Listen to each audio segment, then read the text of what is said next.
take a one-on-one interview. You're being nice. You're being nice. It was crazy.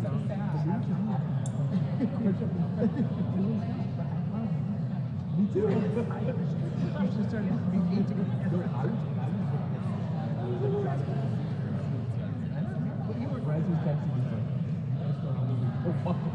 I know. But then you started walking away. And then I know. He kept shouting last question. What? 20 minutes of shouting last question.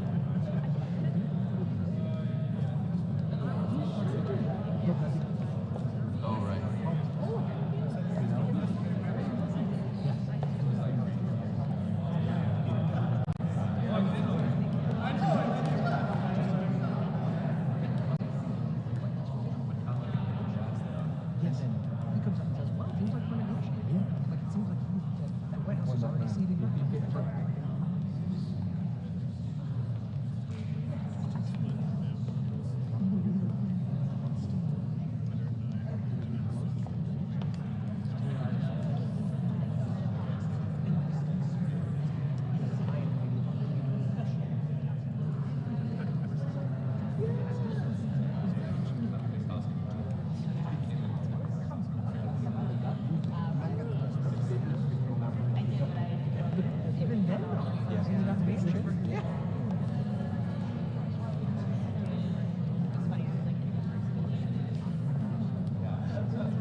The entire time?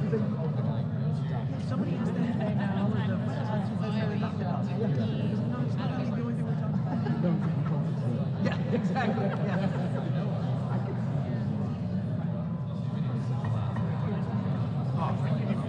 Oh, you're good. No, you're good. But now you're good.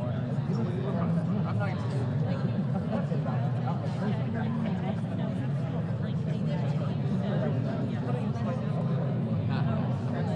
He just needs to know somebody's going to vote.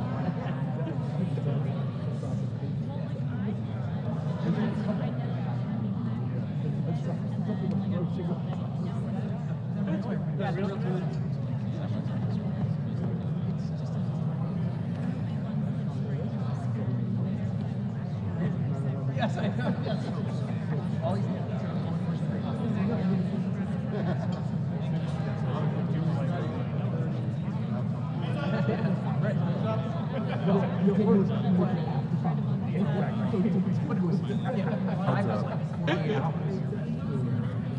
so yes. Excuse me. It's true. Ma'am, you're inside the ropes.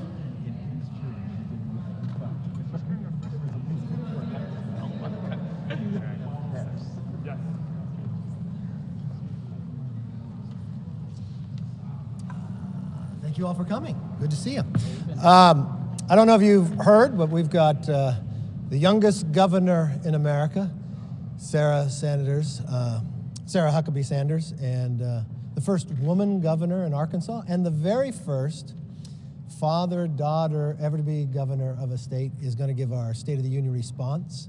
And we're excited about it, especially what she's been able to achieve so far as governor in Arkansas, so I'm very excited by that.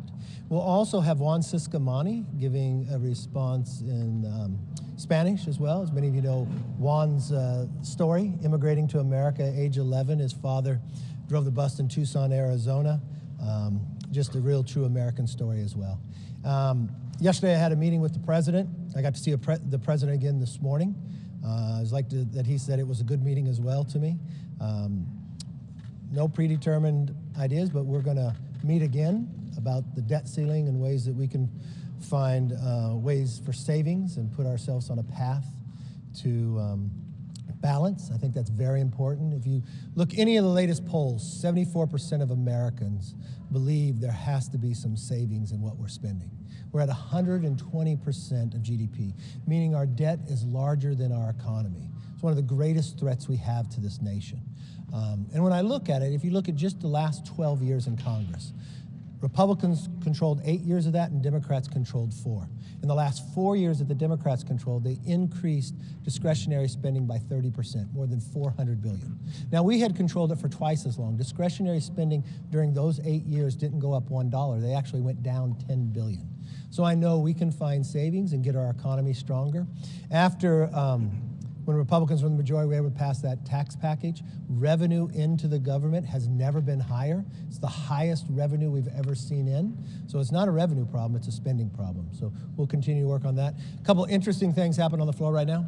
If you combine the number of Democrats who voted no and voted present, there's 100 Democrats that won't stand up against socialism. That's a real concern to me in America today.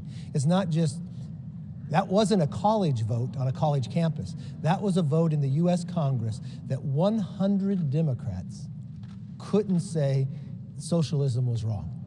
That's a scary point of view, but you also understand why we're in a spending problem that they are when they were in the majority. That's why you understand the challenges that we have here. So let me stop there and take any questions you might have.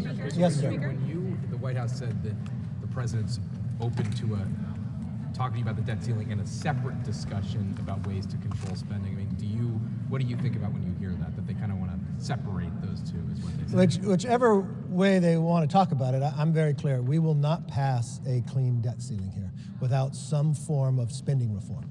So there'll never be a clean one. I don't know how they want to say it, that's fine. But at the end of the day, we're going to get spending reforms. I believe you have to lift the debt ceiling. But you do not lift the debt ceiling without changing your behavior. So it's got to be both in front. Yes, sir. Some of your own members who voted for this Omar resolution, like Congresswoman Mace and Congressman Gonzalez, are concerned of what they see as sort of like tit for tat, retribution that your new majority is taking against a Democratic member of the House. Is this the message you want to send to voters as you come into power here? No, and that's the clear part, how it's not tit for tat. So let's just put it in perspective of what the Democrats did and what Republicans are doing. So the Democrats in the last Congress removed Republican members from all committees. They even judged one Republican member not based upon what she had said as a member of Congress, but what she said prior to ever getting here. And they removed from all committees. I'm not removing people from all committees. And I'm not judging something that someone said when they're not a member of Congress. Now, the first two people we did not allow to be on Intel. If you got the briefing I got from the FBI, and I know you all personally believe it as well, simply as an American, you know Swalwell should not serve on the Intel. I'd love to take a show of hands here. How many believe, if you're a member of Congress, and the FBI says nothing, but the moment your leadership appoints you to the Intel Committee, the FBI comes knocking on the leadership's door and says, we have a problem, this person has a relationship with a Chinese spy. How many believe that that person should stay on Intel? So, yes, it's not the same, and he's no longer on Intel. But there are a number of other Democrats concerned. Now, the chairman of the Intel Committee, Adam Schiff, I actually believe I helped him. Because what he did to the Intel Committee, he used that position as chairman, knowing classified information that others didn't, and he conveyed to the American public something that was not true to try to confuse them on a number of times. From the whistleblower, even the Washington Post acknowledged that that is true. What he did when he went after Devin Nunes, even the Inspector General said he was lying about that. He turned the Intel Committee into an impeachment committee. So now Schiff serves on Judiciary. That is actually the committee for impeachment. That is where he should serve. So now the Intel Committee would go back to the responsibility that it has to protect the American public. Now, when it comes to Congresswoman Omar, based upon what she had said, the anti-Semitic comments, it's all about the Benjamins. The military in America is equal to Hamas and the Taliban. On 9/11, something happened that day. Even the former Democratic chair of the committee believed her comments were wrong. When a resolution was brought up to deal with this last time, she never apologized. They changed the resolution to say anti-Semitism is wrong. We're not removing her from other committees. We just do not believe when it comes to foreign affairs, especially the responsibility of that position around the world with the comments that you make. She shouldn't serve there. But this is what if it was tit for tat, we would have picked people, took them off all committees and said nothing about it. We don't believe in that. I just had a conversation with the minority leader, Hakeem Jeffries. What I asked him to do was to select a couple members, along with himself and mine, and I have a couple members, and one's going to be Nancy Mace to help, and Ken Buck and some others. And I think what we should do is put into the rules. There is a code of conduct here, but I don't know the definition exactly what all that's going to mean. I think that should be clear. So if there is a concern, it's not tit for tat, but I think in moving forward, every single member of Congress has a responsibility to how they carry themselves. Let me finish the question. And it's responsible upon us to let them know what that is, and then what is the due process in a bipartisan way that we can deal with it. So I'm going to put a group of Democrats that Hakeem will select and a group of Republicans, and we'll work to come and clarify the rules and pass something for not only this Congress, but future Congresses as well. There's an acrimony right now in Congress. We've seen it play out in many of these committee hearings where members are calling each other names. This vote with Congresswoman Omar is a backdrop against this. With the acrimony between Republicans and Democrats right now, how can the American people be confident that you'll be able to get things done? Because this is nothing like the last Congress where you move somebody from all committees. This is nothing like the last Congress where you have a speaker that tells Republicans they can't even be on committees. This is nothing like the last Congress where they would deny the rights for bills to even go through committee. This is nothing like the last Congress where you never had an open rule. So let's just judge the few weeks we've had now to the last Congress. This is the first time in 7 years any bill has come to the floor in an open rule. Almost a decade since that has come to a bill has come to the floor that's not an appropriation bill. Look at what we've also done the first week in a bipartisan way. 146 Democrats joined with us where we opened a select committee on China. This is actually a fundamentally different Congress. I've had Democrats coming up to me telling me we're running it much better, especially the time allotment. They like the openness and the working. I'll give you another example for an inner workings, right? There's times that I was going to be given a briefing. I call up the minority leader, take the briefing with me.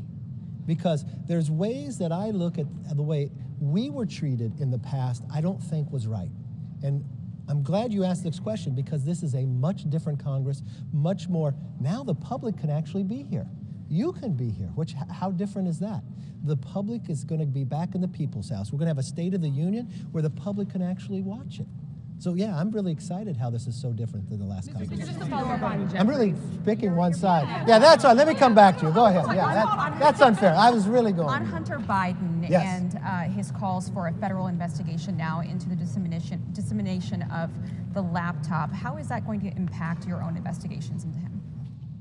I don't think anyway. I think it's delayed in its tactic. I think it's an attorney tactic to try to stop something. The one thing I will say from that, he's acknowledging now it is his laptop. So he was a little slower than the rest of the papers and Twitter and the others, but now we know that it's true. And I think the investigations here, the uniqueness is you'll have Republicans and Democrats, and we'll get to the bottom of all And then that. to follow up, just Yes. on Secretary Mayorkas, there's obviously now people calling for articles of impeachment. What about a timeline? When can we see an inquiry happen? Well, listen, we will never use impeachment for political reasons. It's just not going to happen. That doesn't mean if something rises to the level of impeachment, we would not do it. So what you're finding now, committees have just now been organized. I said early on, going down to the border a number of times. Fortunately, the president finally went down to the border after 40-some years. We can't sustain what's happening. Every community now is a border community. We're watching fentanyl. In my own community, a cartel came in and killed 6 people. A young baby shot in the head. The fentanyl that is just decimating the most productive years of Americans between the ages of 18 and 45. So what you'll find is, in the last month, even though we said we were going to have an inquiry, in December, we hit the highest number we've ever hit. So what you'll find is the committees are together, they'll start the inquiry and let it go wherever it takes them. Do you think you have the confidence of the conference to move forward with an inquiry? Oh yeah, I think Democrats will join with us too. Nobody wants to see the border the way it is today. We'll go back here. I just want to get you to comment on some of the things that Leader Jeffrey said. He had a press conference before you. He had these posters up of some of the words that members of your conference have said in the past. So can you just respond to some Democrats who... I wasn't at the press conference, so can you tell me an example? Yeah, well, I'm just saying for example, he had comments from Marjorie Taylor Greene up. Is she on Foreign Affairs? No, I was... Is she on Intel? Okay, I make my case. Next question. You've been talking about the meeting with the president again following these discussions. Do you have a timeline for your next meeting with him, and realistically, what are the next steps? Are you going to bring some members perhaps to meet with him at the White House? Are you bringing some Democrats as well? What's the next step in the process? Okay, the next step is very clear. We left it that he'll give me a call in a couple days to set up the next meeting. Not who would come, not any of that. Today I got to see him at the prayer breakfast. He sat next to me and he said, very good meeting. I thought his comments up at the prayer breakfast, that we're going to treat people with respect, and he followed to me, and I have respect for the president, and I want to be very responsible with how we deal with it. I was very clear with the president. We should not wait 5 months. Let's not put America through turmoil, right? I mean, I looked at the latest polling. The greatest fear people have is government. They want their government to actually work. We have a government that's designed. We have a government that the American public decided to have a check and balance, where Republicans in charge of the House, Democrats in the Senate, he has the presidency. So I believe the most sensible way to do this is we sit down together and we start talking. Yesterday, I know before he said he wouldn't negotiate, but yesterday was a very nice conversation for more than an hour. Didn't mean we agreed, but we staked out different positions, and I think at the end of the conversation between both of us, we thought, you know what? This is worthwhile to continue. We're going to continue it. So you're going to have another meeting? He's going to come back to me, yes. With regards to classified documents, we've seen pressure in the Senate right now, threats to the Biden administration in order to get that briefing, specifically from Democrats and Republicans on the Senate Intel Committee. Does the House have its own plans to apply pressure on the Biden administration in order to get the briefing that Congress is required to? I mean, this is, take away what we're talking about, but the House and Senate have a constitutional right to oversee this. These agencies do not have a right to withhold information to members of Congress, and especially in the Intel Committee. So you will see members inside the House Intelligence Committee to join with the senators as well. It's just purely the jurisdiction of Congress. On immigration, what's going to happen with Chip Roy's bill on H.R. 29? Tony Gonzalez has spoken out against it over language about asylum. How do Republicans plan to... Look, when we deal with immigration, a lot of members have a lot of different positions. Both of those members from Texas have a lot to say. Tony represents almost 2/3 of all the border. He has a lot of great input in there. Whatever comes through is going to come through committee, and I know members are working together to try to find a place to get there. So I think at the end of the day, we'll try to find out what the very best policy. I think there'll be a number of bills, and we'll run them through the floor.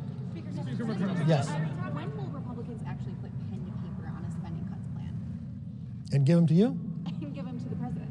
Well, we've talked to the president many times, but I'm not going to negotiate this in the press. I'm sorry. You can ask this many times. Details. What's the timeline? The timeline we have is he's going to call me back, and we'll get back together in a meeting. One of the members you elevated to a committee, the first thing One of the members, I elevated a lot of people. You know, we went from the minority to the majority. You know what happens when that happens? You get a lot more slots, so you got to put a lot more people on committees. But go ahead. One of the first things Marjorie Taylor Greene said from the oversight dais was that Ashley Babbitt was murdered. Do you think Ashley Babbitt was murdered, or do you think the police officer who shot her was doing his job? I think the police officer did his job. There is an increasing conversation again about police in this country, policing in this country. We know your statement about Tyre Nichols. Yes. Should and are Republicans looking into police reform in the House? Are you working on that? Look, do you want to be part of talks? What happened to Tyre Nichols is appalling and just unapproachable. We want the Justice Department to work. We want justice to be given. I've always believed in any situation like this, you should gather all the information. I've had a couple of conversations with Tim Scott, who's really been a lead on many of these cases. We've also, with Jim Jordan and others, and we'll make sure we get all the information back and work forward based upon if there's one. Yes, sir. You've expressed some willingness in the past to work with Democrats to remove some of, or replace some of the slaver art, like the depictions of slavers and Confederates here in the Capitol. As Speaker, you have a lot of power over the artwork that gets displayed in this building. Is that something you're thinking about? Well, I remember when the Democrats brought up removing of a couple statues. I thought they should have gone further. Because the interesting part is I think they should change the name of their own party. Because when you think about it, every statue that came was voted on by a state legislature that was a Democrat majority, that was sent to Congress as a Democrat majority accepted it. There's not one Republican that you have to take down. There's not one Republican in the process. Remember how our party created. Our very first president was Abraham Lincoln. The greatest challenge ever to our Constitution was the Civil War. But I think if the Democrats are truthful about moving forward on what they want to remove, they should remove the name of their party as well, because that was the name that they provided and circled around and moved forward. So, look, I'm very proud. You come into my office, Joseph Rainey, first black American ever elected to Congress. He was a Republican. And I watched what the Democrats did by bringing us Jim Crow laws through the South, going after black Americans getting elected to Congress, holding us back so far. So, no, if I was a Democrat, I wouldn't be proud of their legacy. I wouldn't be proud of their history, and I'd want to change it. Yes? Democrats are arguing that the difference between last Congress when they voted those Republicans off committees and Omar during this vote is that there's a lack of accountability because they say that you specifically have not condemned Marjorie Taylor Greene or Paul Gosar. What is your reaction to that? They're totally wrong. I can't even believe you've asked that question. Think what you just asked, what they said. That somehow there's... Every single Democrat voted to remove Marjorie Greene on something she said before she ever came to Congress. So they wanted to override what the American people in her district decided. Then they removed Gosar from every single place. And what did we see when Congress reconvened right now? Gosar and AOC sitting together having a great conversation. Now they get upset. They want to fight really hard to keep a member of their conference who had a relationship with a Chinese spy on the Intel Committee. I can't believe you defend or even ask a question. I can't believe they would even defend that. Then they want to defend Schiff, who lied to the American public. Then they want to defend Omar. I'm not removing any of them from all committees like they did. They cheered when they did that. We simply looked at a foreign affairs of what the rest of the world looks like, where she sat and gave anti-Semitic comments. Even people in her own party said, I bet if Elliott was here today, the former chair, he would have voted with us. She said the American military was equal to Hamas and to Taliban, from a member of the Foreign Affairs. She said Americans only like Israel because it's all about the Benjamins. And 3 years later, she said, I didn't know there's a trope when it comes to referring to someone who's Jewish with money. She said on 9/11, as a member of Congress, as an individual who's sitting on foreign affairs, something happened that day. What does that say to other people around the world? What does that say to somebody else who wants to create another 9/11 America? I'm sorry, it's not right. We were right in our action, and she can serve on other committees. But it puts America in jeopardy, and I'm not going to do that under my watch. And it's fair in the process, unlike them. Yes, sir.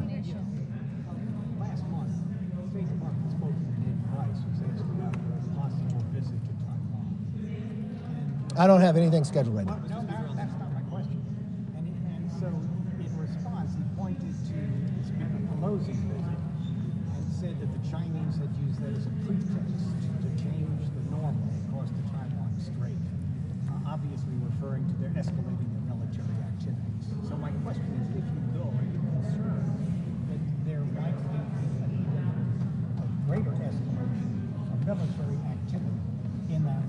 Okay, let me be very clear. China's never going to tell me where I can and can't go.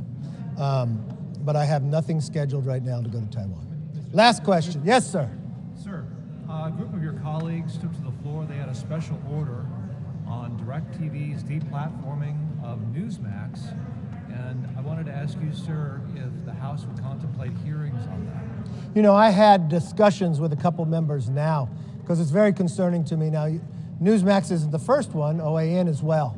And I think America should be able to have a choice in the news they are able to get, a choice in being able to see it. I would hate to see that someone's being kicked off simply because they provide something conservative. So I think it is a place that we should look at, especially coming after all the things we saw happening in social media. Now what we found out that happened at Twitter, when they told us, oh, it wasn't happening. It's a real concern here. It's better to bring sunlight and get all the facts to know that is someone being jeopardized to being on television simply because their philosophical beliefs. That should be wrong. And I think it's a place that we should look into as well. Thank you. I hope you have a great weekend.